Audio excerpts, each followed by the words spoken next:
Hello students, स्वागत है आप सभी का पुनः आज की क्लास में, जिसमें हम अध्ययन कर रहे हैं 12th क्लास की फ़िज़िक्स का चैप्टर नंबर 1 और आज हम हल करेंगे इसका पार्ट 4। 3 भाग हम इसके हल कर चुके हैं, जिनमें हमने इलेक्ट्रोस्टैटिक्स, इलेक्ट्रिक चार्ज, विद्युत आवेशों के प्रकार, धनात्मक आवेश, ऋणात्मक आवेश जिसका अर्थ इलेक्ट्रॉन की कमी, इलेक्ट्रॉन की वृद्धि, विद्युत आवेश का इलेक्ट्रॉन सिद्धांत आदि पॉइंटों का हमने भाग 3 तक अध्ययन कर चुके हैं। और किसी वस्तु पर इलेक्ट्रॉनों की कमी होने का तात्पर्य होता था धनात्मक आवेश होना, और इलेक्ट्रॉनों की वृद्धि होने का तात्पर्य होता था ऋणात्मक आवेश अर्जित होना।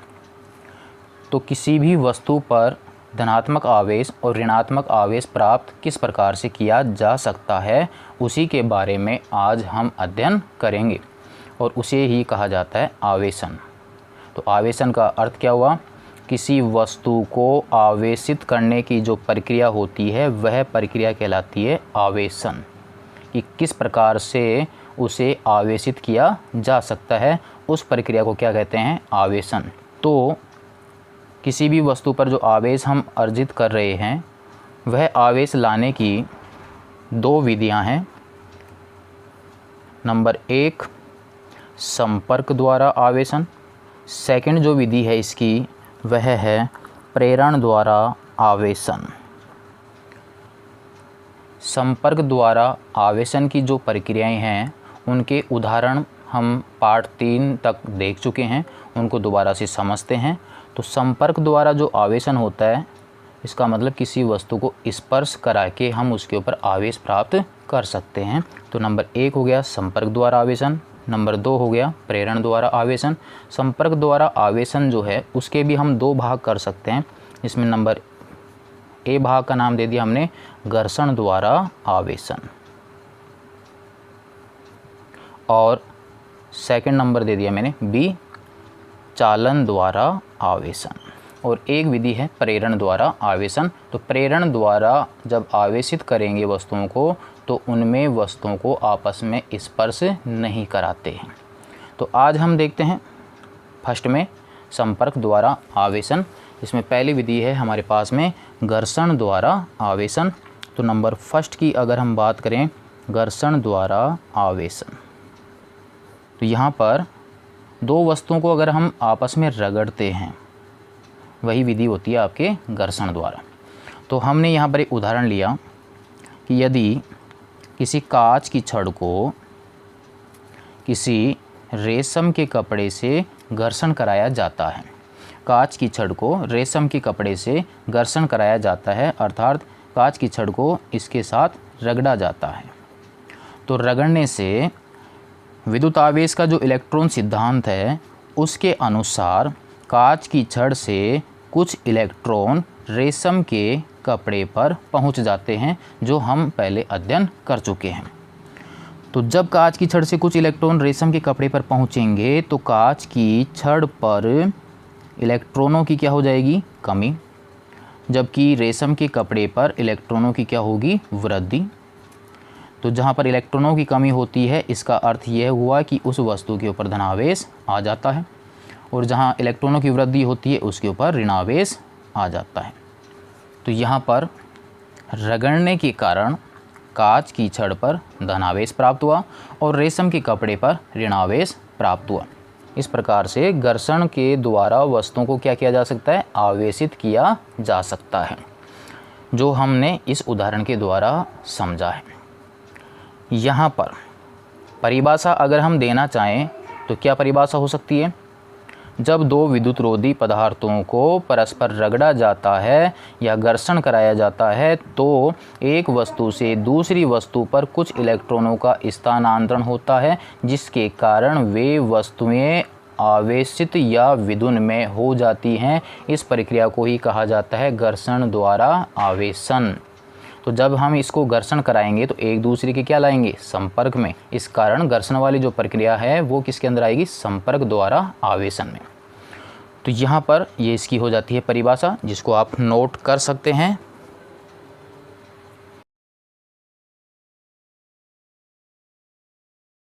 अर्थात घर्षण की प्रक्रिया के द्वारा धनात्मक आवेश और ऋणात्मक आवेश प्राप्त होता है।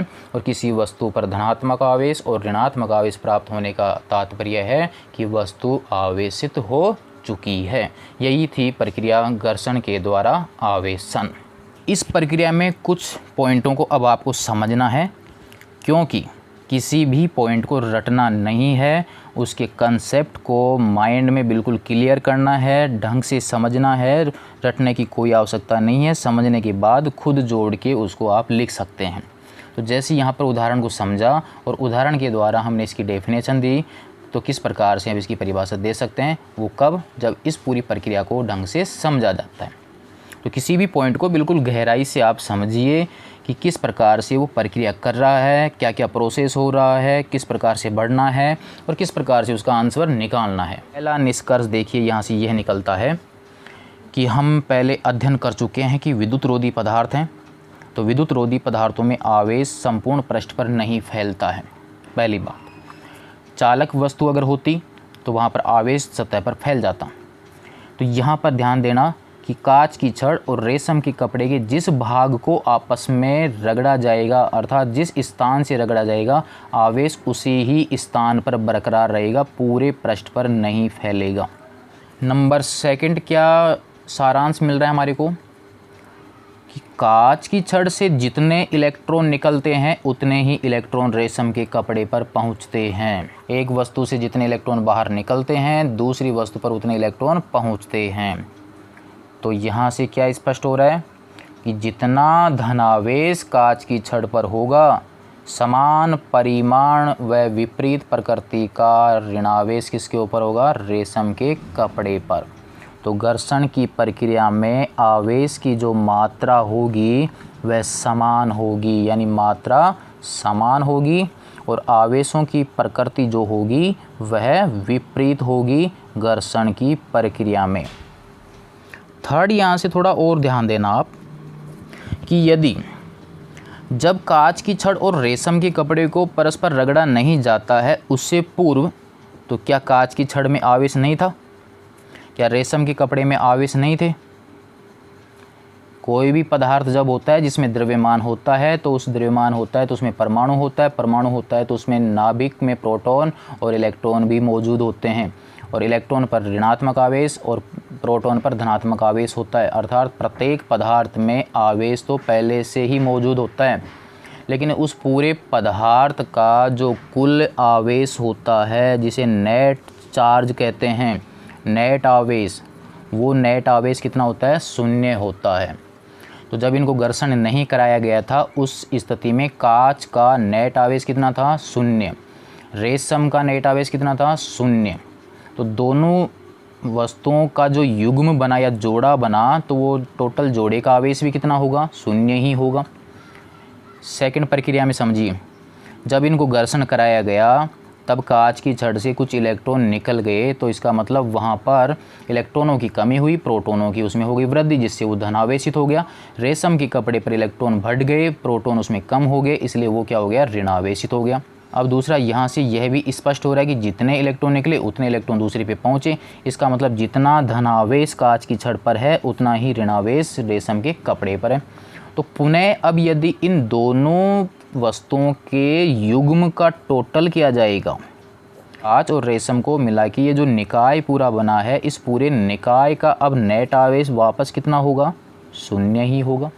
इसका मतलब यहाँ घर्षण की प्रक्रिया से पहले नेट आवेश कितना था, शून्य। घर्षण की प्रक्रिया के बाद भी इस पूरे युग्म का नेट आवेश कितना है, शून्य। इसका मतलब यहाँ पर ये स्पष्ट हुआ कि यहाँ इस प्रक्रिया में सिर्फ आवेश का स्थानांतरण हुआ है, न कोई आवेश उत्पन्न हुआ, न ही कोई आवेश नष्ट हुआ है। तो आवेश का सिर्फ क्या हुआ है, स्थानांतरण हुआ है। और आगे चल के यही जो सारांश है वो कहलाएगा आवेश संरक्षण का नियम, जो कि आवेश का एक मूलभूत गुण है। वो देखेंगे हम नेक्स्ट टॉपिकों में। तो ये थी प्रक्रिया हमारे पास घर्षण के द्वारा आवेशन। तो यहाँ पर जो उदाहरण हमने लिया कांच और रेशम लिया, तो क्या ये दो ही वस्तु हैं या अन्य और भी उदाहरण हैं जिनको आपस में रगड़ के हम धनावेशित और ऋणावेशित बनाया सकते हैं? तो अन्य उदाहरणों में अगर हम देखें तो अन्य उदाहरणों में मान लीजिए कि ऊनी जो वस्त्र हैं, ऊनी वस्त्रों को यदि प्लास्टिक की छड़ से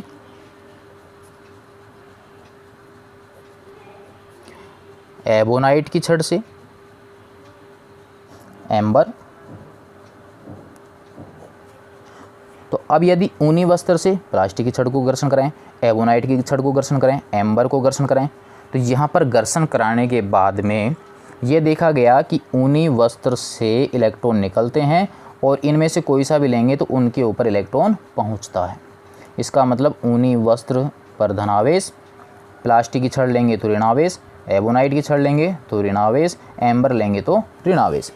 इसका मतलब यहाँ पर कुछ निश्चित जोड़े बने हुए हैं जिनको आपस में घर्षण कराएंगे तो एक के ऊपर धनावेश और दूसरे के ऊपर क्या आएगा, ऋणावेश। ये थे आपके घर्षण से संबंधित कुछ उदाहरण जिनमें कुछ जोड़ों को आपस में घर्षण कराया जाता है तो एक वस्तु पर धनावेश आता है और दूसरी वस्तु पर ऋणावेश आता है। तो ये सारे धनावेश और ऋणावेश जो प्राप्त हो रहे हैं, अर्थात वस्तुएं जो आवेशित हो रही हैं, वो वस्तुएं जो आवेशित हो रही हैं वो कौन सी प्रक्रिया के द्वारा हो रही हैं, घर्षण के द्वारा हो रही हैं। और दोनों वस्तुएं एक दूसरे के संपर्क में हैं, इस कारण संपर्क वाले पार्ट में घर्षण की प्रक्रिया संपन्न हो रही है, वो इस प्रक्रिया के द्वारा स्पष्ट होता है। अनेक जो प्रयोग किए गए उनमें से रिजल्ट निकाले गए और उन पदार्थों को एक क्रम में व्यवस्थित किया गया और व्यवस्थित करने के बाद जो श्रृंखला बनी या जो क्रम बना उस क्रम को बोला गया इलेक्ट्रोस्टैटिक सीरीज, स्थिर वैद्युतिकी श्रृंखला। तो यहाँ पर कुछ पदार्थों को एक क्रम में व्यवस्थित किया गया है। समझाने के लिए सभी पदार्थों को नहीं लिया है मैंने यहाँ पर। यदि आपको पूरी श्रृंखला देखनी है तो आप नेट पे सर्च कर सकते हैं, पूरी श्रृंखला आपको प्राप्त हो जाएगी। मैंने इसलिए नहीं ली क्योंकि एग्ज़ाम में इस पूरी श्रृंखला के बारे में नहीं पूछा जाता है, समझने के लिए आपको ये श्रृंखला दिखाई गई है। तो जैसे रैबिट फर, फर जो है वो आपको मैंने बताया सघन बाल। फ्लेनेल, फ्लेनेल जो है वो एक तरह से ऊनी वस्त्र ये होता है जिनसे शर्ट वगैरह, कपड़े वगैरह बनाए जाते हैं।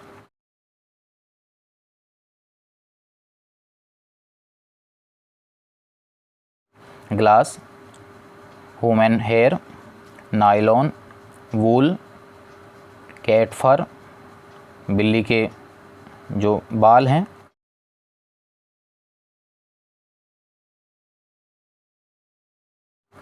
सिल्क, रेशम, paper, cotton, would, amber. Amber एक पीले रंग का पदार्थ होता है जो कठोर होकर पीले रंग के मोती जैसा दिखता है। Plastic, ebonite. तो यहाँ पर मैंने ये 14 पदार्थों को लिया है और एक तरह से इनको एक क्रम में व्यवस्थित किया है। अब यदि इनमें से किन्हीं दो पदार्थों को लेकर परस्पर घर्षण कराया जाता है तब एक वस्तु धनावेशित होगी और एक वस्तु ऋणावेशित होगी घर्षण की प्रक्रिया के द्वारा, जो कि हमने ऊपर वाले उदाहरणों में देखा। तो अब यहाँ पर ग्लास को सिल्क के साथ घर्षण कराया जाता है, जो कि अभी हमने ऊपर वाले उदाहरण में भी देखा है कि कांच को सिल्क, रेशम से घर्षण कराया जाता है। तो यहाँ पर ध्यान देना, क्रम में जो वस्तु ऊपर है वह धनात्मक आवेश से आवेशित होगी और जो क्रम में नीचे की ओर है वह वस्तु ऋणावेशित होगी। तो इस क्रम में ग्लास ऊपर है और सिल्क क्रम में नीचे की ओर है। तो ग्लास और सिल्क को जब घर्षण कराया जाएगा तो क्रम में जो वस्तु ऊपर आएगी उस पर धनात्मक आवेश आएगा और सिल्क पर आवेश कैसा आ जाएगा, ऋणात्मक आवेश, जो कि हमने ऊपर वाले उदाहरण में भी देखा है। नेक्स्ट में यदि फ्लेनेल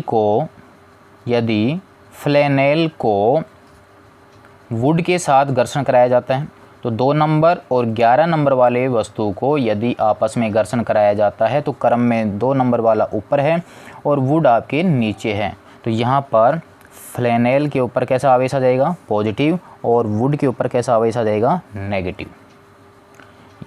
एक और उदाहरण देखें, जो कैट फर से यदि एबोनाइट को घर्षण कराया जाता है तो कैट फर यहाँ पर पॉजिटिव हो जाएगी, जबकि एबोनाइट पे कैसा आवेश आ जाएगा, नेगेटिव।